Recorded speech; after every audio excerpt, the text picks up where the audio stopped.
the Republicans will probably ask for a recount because it was so close. But regardless, this guy is he's a Democrat, but, he's pro-gun and he supports some of Trump's policies, and that's what you get. They campaign in the middle, and then they run hard to the left. So just expect it. All right, welcome back into the Mark Cox Show. Did you hear the president yesterday talking about round 2 of tax cuts? Can we get some applause for that, please, Kelly? Thank you so much. Time to get that going because the Democrats will run the other way from that one, and that gives us more to campaign on for 2018. All right. Glad you're back with us. So we're going to get to our friend Tony Colombo coming up. There are a couple issues we still haven't gotten to today that I still want to talk about. So all that's still ahead. Right now, though, let's get to the bottom line. What? Get to the bottom of it. The bottom line on the Mark Cox Show. That's the only way we're going to get to the bottom of it. That's the bottom line. Truth. You can't handle the truth. All right. Keith Antone joining me right now. Keith, how are you, my friend? I am doing well, Mr. Cox. I'm glad to hear that. I think the only reason why you invited me, you wanted to see my pictures from President Trump's visit yesterday. Yeah, how did that go? Well, I don't know. I was watching. I looked at Chris. I looked at Chris Arp's page and seeing that he was out there. I know. Lucky Rascal's got a couple of autographs. I don't know what they'll be worth in a couple of years, but anyway, I'm sure that's why you invited me, because I was up there chumming it up with your buddy, the Trumpmeister. You didn't really go out there. That's what you're telling me? No, I didn't have any desire to go see Donald Trump? No, I didn't. But he is the president of the United States. So. Let's talk about the success that this president is having in the middle of all of the bad news. The economy doing well, the 401k is doing pretty well. These companies are bringing jobs back. Granite City Steel is reopening. They're having a big job fair tomorrow over there. I saw the press release from U.S. Steel, which is the only reason I know that. So this is all good news. We're going to talking about the second round of tax cuts coming.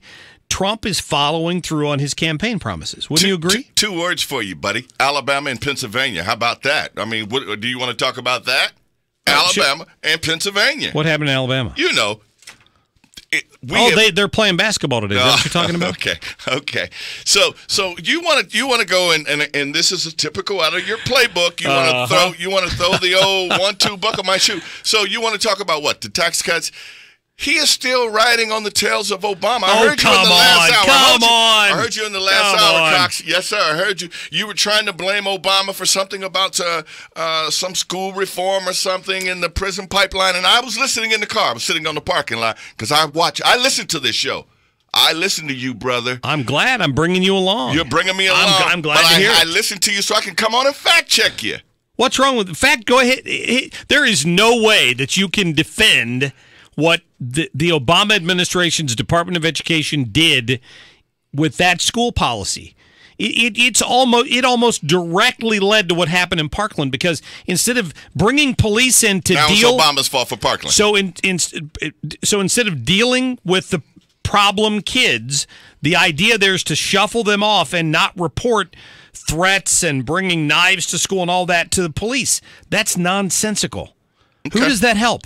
Well, I do think there were a number of problems, and I'm not here to defend Obama's policy then or even now, but there is a real reality here, Mr. Cox, that the prison pipeline for children, brown and black children, is real, and we do put them in there, and so this isn't the perfect solution. We got to get to a middle ground. So, okay, that's all I'm going to say. I was listening in the car, sir.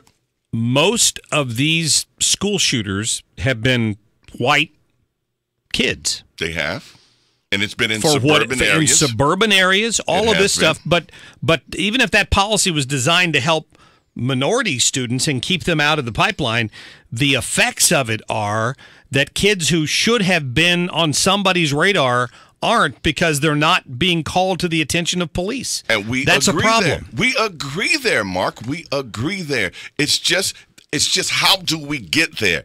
I think you and I fundamentally, we're from Ohio, And I think that we're from Ohio and Ohio. Come on. Even though you got a UK shirt on, I know that. But here's what I'm going to say. I'm going to say that we fundamentally agree on a lot, and I think we agree here. I just think that we agree on how we got there and how we get there. Because you want to say it's Obama, the tsunami, it's Obama, Hurricane Katrina, it's Obama. No, Katrina wasn't. He wasn't in office. He wasn't in office. That was Bush's fault. That was Bush's fault. Okay, remember? Yeah. But I want to say this. Can we send out prayers to the folk in Florida? Well, of course. Wow, man. And we were talking off the air, man. This is so heartbreaking that this is happening, and we're talking about the bridge that fell and killed several people. They don't know how many people, but we had Parkland 3 or 4 weeks ago. We had the club shooting. Man, it's almost like it's a curse on this state. Yeah, it's really sad. And if you're just tuning in, and I mentioned this earlier, there's been a pedestrian bridge, like what they say, a 900-ton pedestrian bridge that crossed a busy 4-lane roadway there in Miami near Florida International University, collapsed down onto the roadway. And as Jason Church updated us earlier, most of the dead and injured are from the cars that were beneath it when it collapsed. We don't know what caused it or anything, but it's what all of the networks are covering right now. So but you're right. They've had a tremendous amount of tragedy down there. But you brought up Parkland. Okay, let's do it. Earlier today, I had Congressman Mike Bost on the show talking about his school security act that got passed, which, puts an alarm button in every school and provides money for teacher training. That's part of the answer, but the immediate answer is, why aren't we hardening every school in America? If we harden try getting into St. Louis City Hall, try getting into the federal courthouse building, try getting into most courthouses to inflict harm, and you have to go through a metal detector and a couple of police officers to get in there to begin with. Why don't we treat, I know it's an optics issue, we should treat every school in America like that, because no individual thing we have in America is more important than our children. Period. Absolutely. And you and I agree there. I do think that they have to do something. The only thing that you and I disagree with, Mark, and we talked about it a couple of weeks, last time I was here, a couple of weeks ago, that I don't believe that arming teachers is a good idea. I don't think we should have gunfights in the classroom. I don't think that teacher should have a gun in there who maybe one day may get lax and go to the bathroom and forget to lock the key, forget to take the key, or they've got it in their purse and they leave it somewhere, or say, God forbid, the teacher gets hit, in the gunfire. I just don't think that teachers need guns. I do think that we do need to harden it. I agree. Again, 2 times we have agreed today. This is horrible. This is horrible. Yesterday, I saw somebody on Facebook post a story from, might have been Colorado, somewhere out west, where a part-time police officer who was in a classroom who was showing kids a gun. The gun went off accidentally, which no gun goes off accidentally. Your finger's either on the trigger or it's not, and it fired into the ceiling.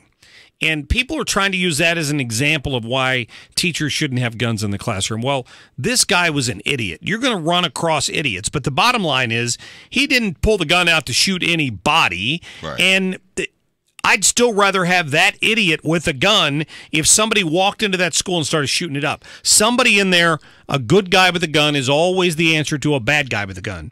Hiding behind locked doors is not the answer, because hundreds of kids have died. Yeah. Right?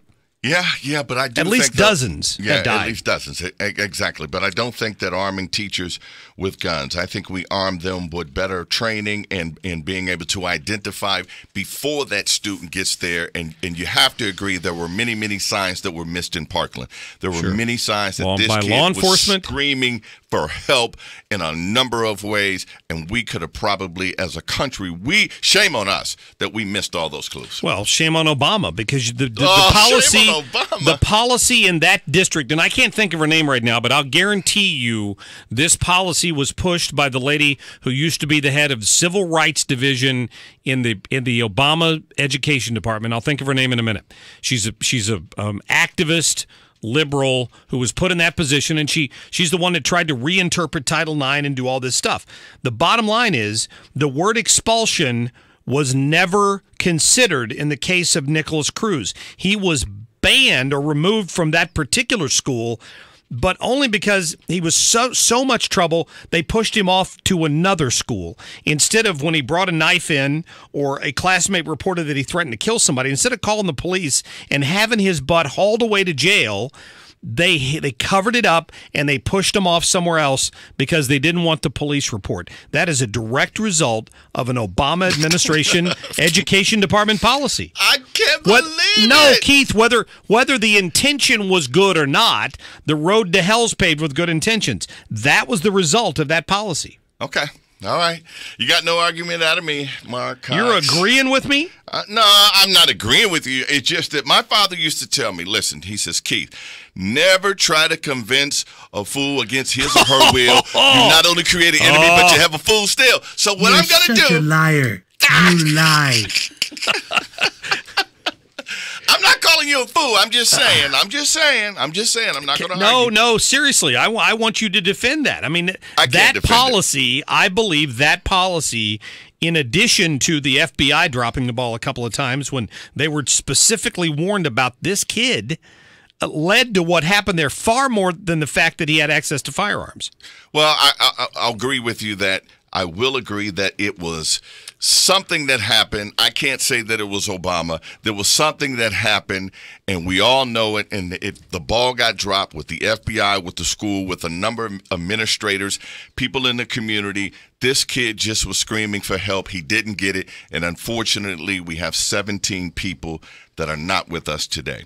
So I will agree there that something went wrong. But I'm not going to put it on Obama. There is a bias here that I'm really surprised I've not heard the left point out, that at predominantly minority schools in North St. Louis, there's a metal detector at every entrance. Every single one. The kids go through a metal detector to get into the darn school. Every single one. But you go to suburbia, you don't see that because of the optics of it. They don't think it would look good or it would make their district look bad if all their kids had to go through a metal detector. But it would fix this problem. Well, I tell you one thing, that even if you go down to the Board of Education, which I was down there a couple of weeks ago, you go through a metal detector to get into the Board of Education, right? I mean, so all I'm saying is at some point we're going to have to take our heads out of the sand and say we need metal detectors, or we've got to figure out a better way that when we see a kid in our system so that they don't slip through, this kid slipped through, we got to figure out a better way how we can help them and give them a support system. So maybe you don't want metal detectors, but how many more kids have to die, Mark? How many more kids and faculty have to die at school? That should be the safest place in America is our schools. Shame on us. Well said. Thank you. There's another way of saying that. What? You get your head out of your butt. Focus on the real issues. That's what I'm saying. Now, Keith, before I forget, because I don't know if I'll have you back in here before then, I am going to be a guest of yours on Absolutely. What, the 31st? On the 31st, Right. March 31st. I've got you. I've got Speaker Tim Jones, Tony Colombo, Christopher Arps, Mike Jones from the St. Louis American, T.D. Alameen from the St. Louis Argus. We also have James Ingram from the St. Louis American. So we have about 8 different voices, and it's going to be fun. March 31st, that's a Saturday from 8 a.m. to 10 a.m. We'll have one group in 1 hour because I can't get you all in at the same time, and then we'll have another group, and it'll just fun. We're going to talk politics. That's all we're going to talk for 2 hours on March 31st. Tell people the station again. Praise 95.1 on your FM dial. Very good.